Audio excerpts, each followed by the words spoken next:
Okay, so let's start with the three main questions. Number one, what has changed? Everything. Everything is different. Every item is better. It has changed. I love it. We'll go into that more, obviously, after this intro. Number two, how did I help make this game? Well, remember that video I made a while ago saying we should let Gearbox give us the DLC and have us fix it?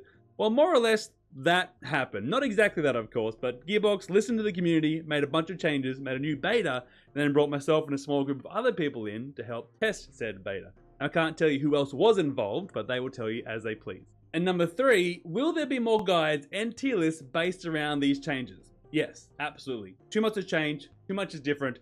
Every guide and every tier list is basically null and void now. So yes, absolutely. Once I get a better feel for the items, once I really get my hands in, get dirty, absolutely more guides, more tier lists coming straight to this channel. All right, let's dive into the changes. Let's start from the top with one of the best changes they made in the entire game, the elusive antlers. The antler shield has now been changed to a speed item, and it grants you a 7% speed boost and drops orbs on the ground that when picked up will grant you a 12% movement speed buff, up to 3 times by the way.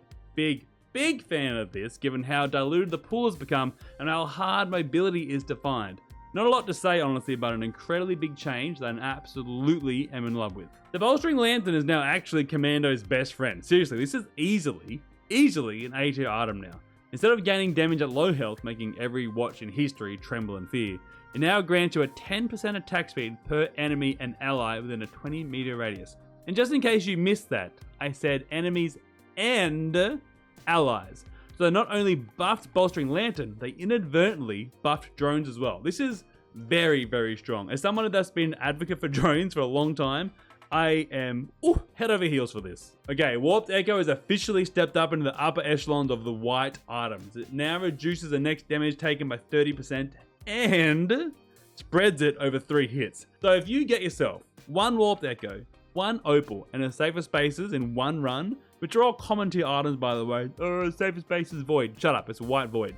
You should never, ever be dying. It's a very good item. The Growth Nectar has officially earned its place in the Legendary tier. This now gives you a 7% boost to every stat, up to a maximum of 4 when you get a buff. Now, if that doesn't sound that good, just remember there is literally only 2 other ways to achieve this same effect. An Irradiant Pearl, which is a 20% drop chance from a cleansing pool if you find one, and if you have a Luna on you at the time, and the other being Spinal Tonic, easily one of the most, if not the most, busted Luna item in the entire game. Let that just sink in. It is now up there with the Radiant Pearls and Spinal Tonic. This nailed the concept of fixing the pool dilution to me, since this fills so many cups for your run. It will allow you to scrap and print much more into specific niches of your build, since it covers every angle with one item. Alright, check this one out. War Bonds officially has a use. I know, right? Pick your drawer up off the ground. Ignore what John said in the dev diary. That is some insane amount of cope. Sorry, John. I love you, John. This item was straight up dog shit. And it literally never had a use outside maybe speedrunning. And even then, it would be outscaled by a Gauze Tome. So now, instead of a useless economy item that didn't help with economy, it has been transformed into a literal missile barrage that does more damage with the more gold you get per stage. So, for those full looters out there, and get ready to hit every single Mount Shrine you see without any repercussion, because this will obliterate your boss. Guys, they took our overspill. The overspill's gone. Runic Lens no longer has overspill. Well, it still does have it, but like it just says what it does now without the ambiguous name attached to it, which meant literally nothing. It essentially does exactly what I did before, but with a few number tweaks and a lot more clarity. I should mention, you can see it now, which is really good. Crazy concept, right? You can literally see the item coming down, so that's good.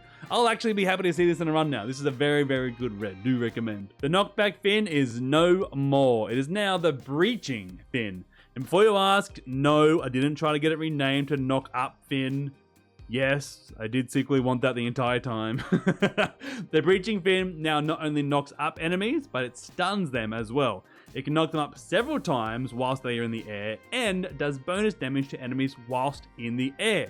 So the fin actually feels like it has a use now. The knockback fin before was honestly one of my least favorite items, just due to it being completely useless. It felt like it was a shell of an item that like it was written by ChatGPT in a late night session. Like, I can see it being used now, which is amazing. I don't necessarily agree with it being a green item now, but maybe I'm just being a bit short-sighted. But regardless, knockback fin, breaching fin, I like it. I like it a lot. Alright, Noxious Thorns now grants you a 10% bleed chance, and upon killing an enemy, 33% of the debuffs will transfer to enemies around you.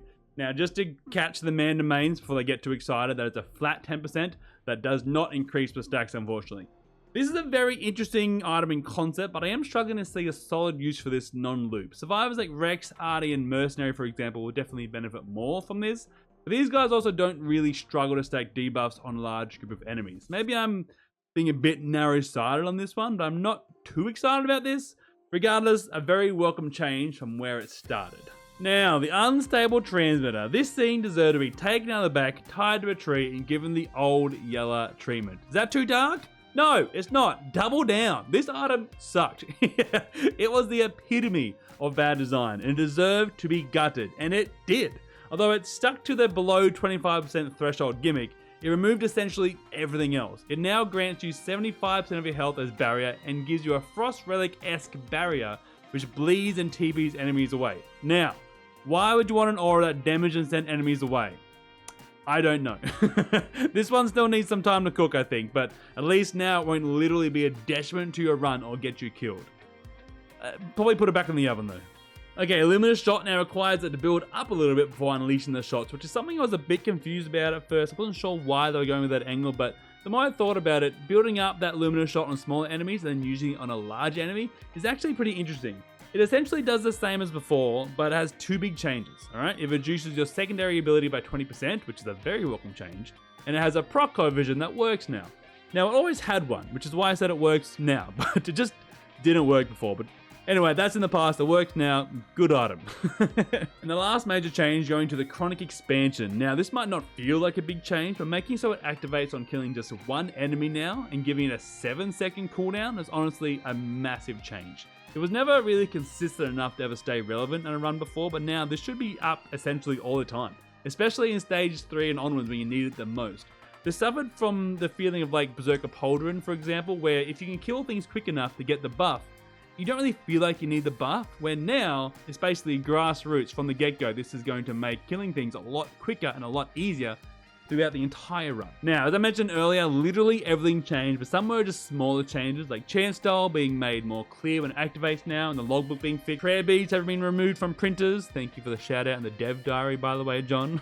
Gave me a good chuckle. Long-standing Solitude retains its free chest between stages now, which is really cool. They fixed the Seed of Life TP bug, and Electric Boomerang doesn't have the cool interaction with Soulblade anymore.